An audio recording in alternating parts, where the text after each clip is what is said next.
Olá, bem-vindos ao canal Disciplina Infectologia. Eu sou o Dr. Paulo Mesquita, médico infectologista. Esse é um canal para veiculação de informações específico para alunos de graduação e médicos residentes na área de infectologia e também para alunos de todos os cursos de ciências da saúde. Se você não está inscrito, por favor, inscreva-se no canal, ative as notificações e dê um like no vídeo, que é para ajudar esse canal a crescer aqui na nossa comunidade, tá bom? Na pré-história da internet, quando não existia o Google, o UpToDate, o YouTube, o ChatGPT, entre outras ferramentas que a gente tem de aprendizado modernamente, a forma como os residentes das especialidades clínicas adquiriam conhecimento era através da leitura dos tratados de cada especialidade.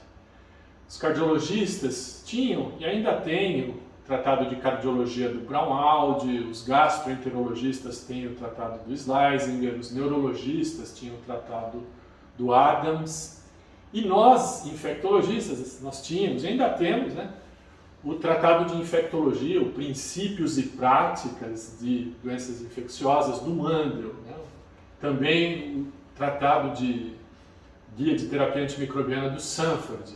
E tínhamos um livro escrito aqui no Brasil, editado pelo professor Ricardo Veronese, que era uma contribuição brasileira para a base de conhecimento da infectologia.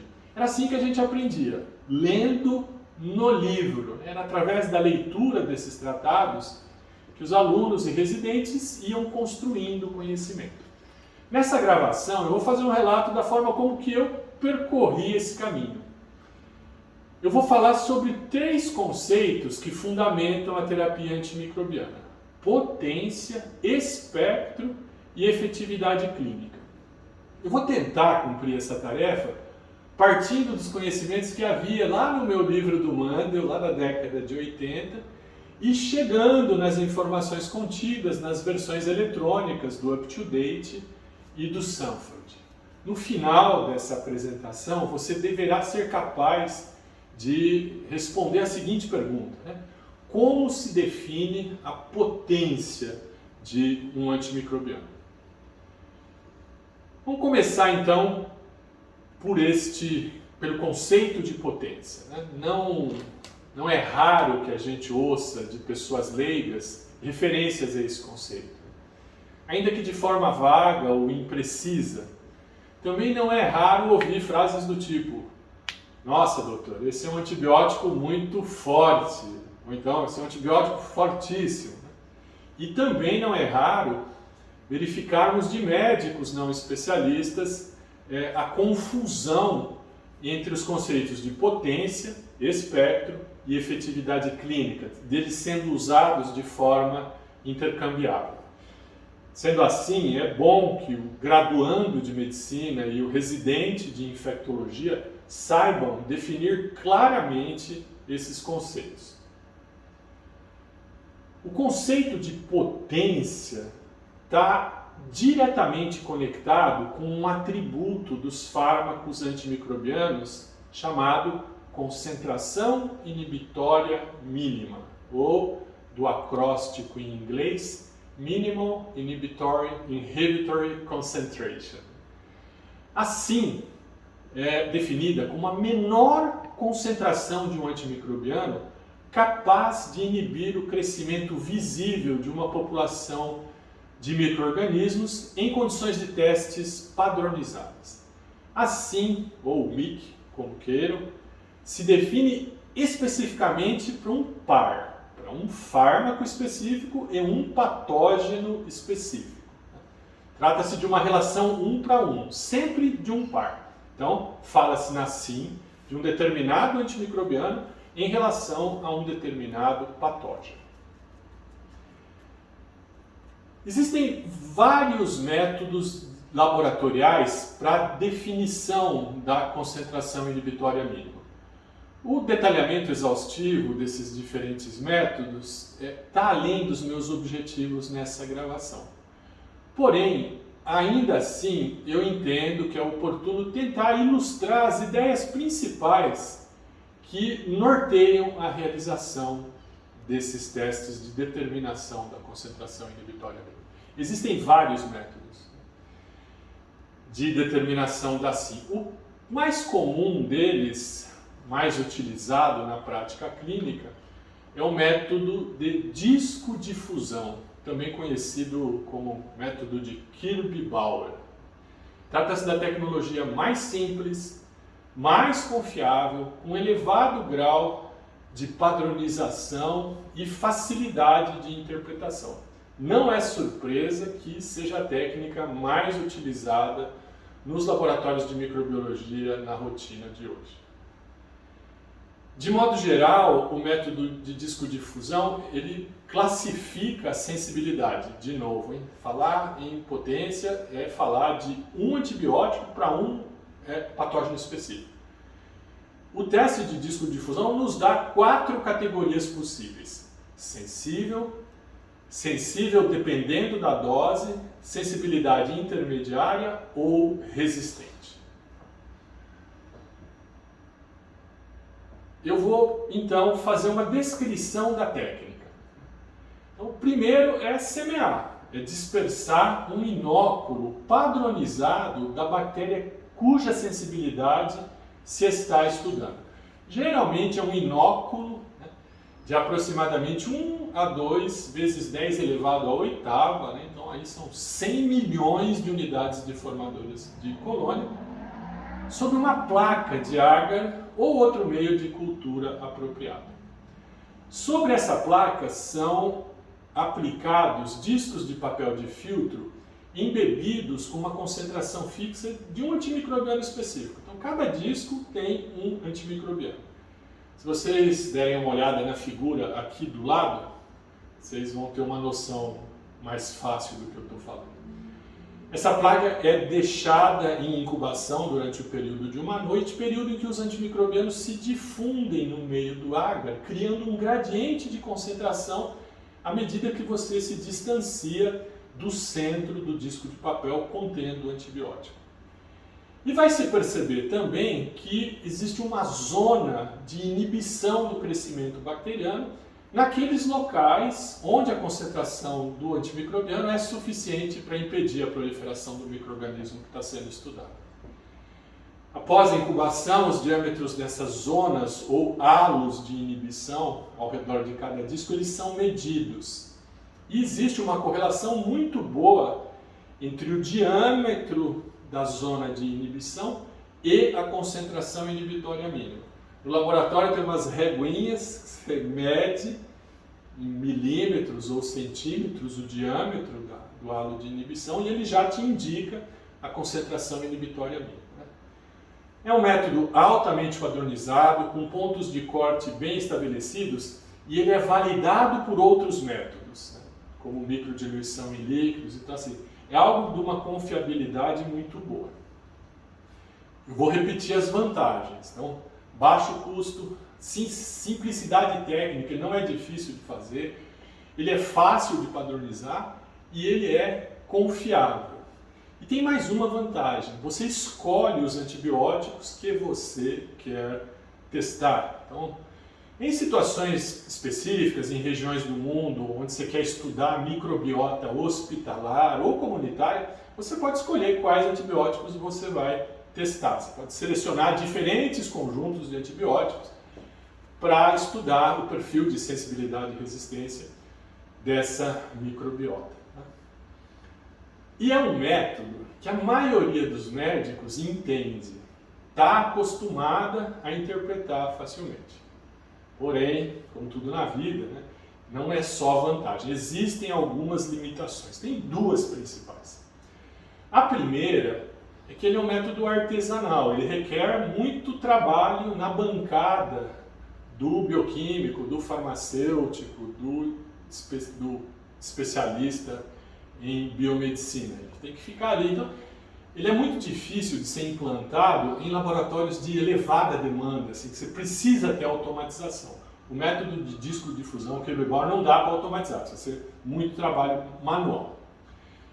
Outro problema diz respeito a bactérias de crescimento lento, as bactérias do grupo Racep, lá, o Cardiobacterium, Eikenella, Kingella, que são bactérias de crescimento muito lento e que esse método ele não é recomendado. E outra limitação do teste também é quando você precisa de informações quantitativas. Então eu vou dar o exemplo do tratamento de endocardite infecciosa por Streptococcus do grupo Viridas. Nesses casos você precisa de um número, porque a terapêutica varia em função do MIC, da concentração inibitória. Tirando essas duas questões, então, de padrão de automatização, que é difícil, e de situações que você precisa de resultados quantitativos, o método de discodifusão continua sendo o método, o padrão ouro, aquele mais utilizado. Existem vários outros métodos de determinação da SIM, vários, mas são tecnologias mais caras, mais difíceis de ser implementadas a nível do nosso sistema de saúde. Então, tem diluição em água, tem diluição em meios líquidos de cultura, macro, micro diluição, método de gradiente, método automatizado e, recentemente, até a identificação de genótipos bacterianos associados com resistência aos antimicrobianos. O exemplo mais comum dessa última técnica é o GeneXpert, que contribui para o diagnóstico da tuberculose e da identificação de possível resistência do Mycobacterium tuberculosis à rifampicina. Essa previsão de resistência do BK, do Mycobacterium tuberculosis à rifampicina, ela é dada pela identificação de mutações no gene RPO-B. Esse gene é um gene do micobactério e ele codifica a subunidade beta da RNA polimerase bacteriana, que é o alvo, é o local de ação bactericida da rifampicina. Se a mutação for detectada, o teste libera o resultado como resistente à rifampicina. A interpretação dos resultados convencionais do método de discodifusão vão fornecer um halo de inibição, uma medida do halo de inibição, e isso vai nos dar a concentração inibitória mínima, de novo, para um par específico, determinado antibiótico e um determinado patógeno.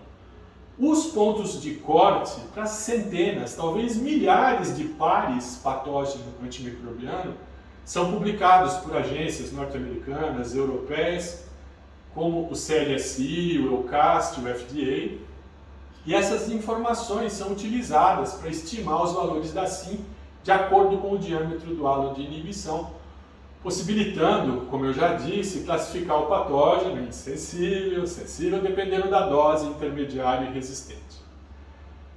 No Brasil, a gente tem o BRCast, que é o Comitê Nacional responsável por fazer a padronização dos testes de sensibilidade aos antimicrobianos no nosso país.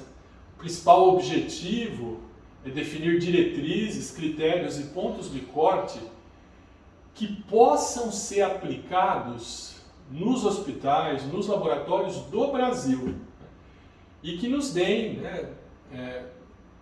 valores ajustados para a nossa realidade. Trata-se de um trabalho fundamental e ele tem consequências, consequências na qualidade de assistência aos pacientes individuais e no estudo dos perfis de resistência bacteriana a antimicrobianos num país como um todo.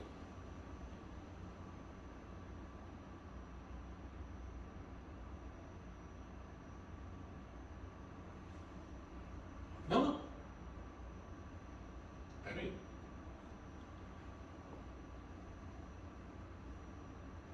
Até aqui, nós revisamos o método de determinação da concentração inibitória mínima pela técnica de discodifusão. Como já foi dito acima, este é, por várias e boas razões, o método utilizado na maioria dos laboratórios do Brasil. Tendo claro o entendimento sobre o que representa a concentração inibitória mínima, a gente pode ir um pouco mais adiante e tentar explicar o que é a potência do antimicrobiano. Então, tudo que eu falei até agora foi para conseguir definir a potência. A potência de um antimicrobiano é definida pela concentração inibitória mínima deste antimicrobiano em relação a um patógeno bacteriano específico. Quanto menor a concentração inibitória mínima, maior será a potência de um antimicrobiano, pois isso indica que uma quantidade menor, uma concentração menor da droga in vitro, lá na placa do agar, e nos permite supor que in vivo, no local de infecção, seja suficiente para inibir o crescimento bacteriano. Vamos dar uma olhada nesse recorte aqui. Esse recorte também eu tirei do livro do Mandel, livro da 4ª edição, né? O livro Mandel é o livro mais importante da infectologia nos últimos 50 anos, e nele nós temos um MIC de diferentes bactérias gram-positivas a diferentes penicilinas. E aqui nós vamos focar em 2 exemplos, né? O exemplo do Streptococcus pyogenes e do Staphylococcus aureus. Vamos lá no Streptococcus pyogenes, ele está na 2ª linha da nossa tabela. E vamos olhar as colunas da penicilina G e da oxacilina. E vamos comparar os MICs. Tá? E por conseguinte, as potências dessas 2 formulações de penicilina, da oxacilina e da penicilina G, contra o Streptococcus pyogenes. Então, o MIC da penicilina G para o Streptococcus pyogenes é 0,005 microgramas por ml, é 5 bilionésimos de grama. Tá? Ao passo que a concentração inibitória mínima da oxacilina para o mesmo Streptococcus pyogenes é de 0,04 microgramas por ml. Então, a gente pode afirmar que, in vitro, a penicilina é 8 vezes mais potente que a oxacilina na inibição do crescimento de colônias do Streptococcus pyogenes. O valor de corte acima do qual uma cepa de Streptopyogenes é considerada resistente à penicilina é, na média dos estudos, dado do BRCast, 0,25 microgramas por ml. Então, seria necessário aumentar a concentração inibitória média 50 vezes para que a cepa de Streptopyogenes fosse classificada como resistente à penicilina. Esse é um bom exemplo de um antimicrobiano potente contra um agente específico. Específico e importante, tanto do ponto de vista de incidência quanto de morbimortalidade, haja vista a frequência com que casos de infecção por Streptococcus pyogenes são atendidos em consultórios e em pronto-socorros. E também a morbimortalidade que algumas formas de infecção por esse agente apresentam, as formas invasivas, como fasciite necrotizante, síndrome do choque tóxico por Streptococcus. Nesse caso e em vários outros, os casos de infecção pelo Streptococcus pyogenes, o paradigma de antibiótico potente é a boa e velha penicilina G. É necessário enfatizar, no entanto, que essa definição de potência é eminentemente uma informação de natureza laboratorial. Ela não pode ser extrapolada automaticamente para a terapêutica clínica. Isso é, essa evidência laboratorial não nos permite afirmar que a penicilina é 8 vezes mais potente que a oxacilina no tratamento de infecções por Streptococcus pyogenes. Porém, ela nos permite afirmar que, caso a gente fosse estabelecer uma lista, fazer uma classificação ordinal das melhores alternativas terapêuticas para tratar a infecção por Streptococcus pyogenes, certamente a penicilina G apareceria antes, viria na frente da oxacilina. Então a potência é um atributo necessário, porém ele não é suficiente para garantir efetividade clínica, que é outra coisa com custo e seguranças aceitáveis. Tá? A gente vai tocar no conceito de efetividade clínica um pouco mais adiante. Mas antes disso, eu queria outro exemplo que a gente precisa olhar, o caso do Staphylococcus aureus. Aqui no caso do Staphylococcus aureus, a gente tem 3 subtipos de importância. Os Staphylococcus aureus sensíveis à penicilina, que não são mais que 5% de todas as cepas de Staphylococcus aureus. os Staphylococcus aureus, produtores de penicilinase e, portanto, resistentes à penicilina, porém sensíveis às penicilinas semissintéticas, como a meticilina e a oxacilina. Estas representam de 40% a 70% de todas as cepas. E por fim, os Staphylococcus aureus resistentes às penicilinas semissintéticas, a meticilina e a oxa, que variam de 20% a 60%, dependendo do contexto e do país em que esse agente foi isolado. Para efeito da nossa discussão aqui, que é o conceito de potência, nós vamos considerar só as primeiras duas variantes, os penicilino sensíveis e os penicilino resistentes. Tá? Então, o MIC para penicilina G, para cepas penicilino sensíveis, é de 0,02 microgramas por ml. O MIC da oxacilina para essas mesmas cepas, as penicilino sensíveis, é de 0,03. Ou seja, a penicilina G para cepas de Staphylococcus aureus que não produzem penicilinase, que são sensíveis à penicilina, é, in vitro, umas 15 vezes mais potente que a oxacilina. Né? É um conceito meio contraintuitivo, mas é fato. Porém, essa estimativa ela se inverte quando se consideram as cepas de Staphylococcus aureus produtoras de penicilinase, que são muito mais comuns. E para essas cepas, o MIC da penicilina G é maior que 25 microgramas por ml, enquanto que o MIC para a oxacilina é de apenas 0,4 microgramas por ml. Em outras palavras, a oxacilina é cerca de 62 vezes mais potente que a penicilina G contra as cepas de Staphylococcus aureus, produtores de penicilinase e, portanto, resistentes à penicilina. De fato, a comparação chega a ser improcedente, né? Ela só tem valor para esse exercício mental que a gente está fazendo aqui de comparar os MICs, uma vez que o valor de corte para a definição da sensibilidade de Staphylococcus aureus às penicilinas é de 2 microgramas por ml, ou seja, in vitro, qualquer valor maior que 2 define resistência, o que torna a comparação improcedente. É como se a penicilina G, que tem maior que 25, fosse considerada como potência zero. Tá? Então, concluindo, as informações laboratoriais são de grande interesse para o infectologista. Elas fundamentam a compreensão das indicações da terapia antimicrobiana. Porém, elas não são suficientes para garantir o sucesso do tratamento. Os infectologistas, os clínicos, os médicos que atuam na linha de frente de assistência, eles se servem melhor, eles utilizam mais o conceito de efetividade clínica, que por sua vez deriva de estudos clínicos, não é do MIC. O MIC é necessário, mas não é suficiente. Né? E quando eu falo estudos clínicos, eu estou me referindo àqueles conduzidos com metodologia rigorosa, ensaio duplo cego, controlado por placebo, prospectivo, monitorado por comitês de segurança independentes. A gente vai abordar esse tema em breve, novamente, né?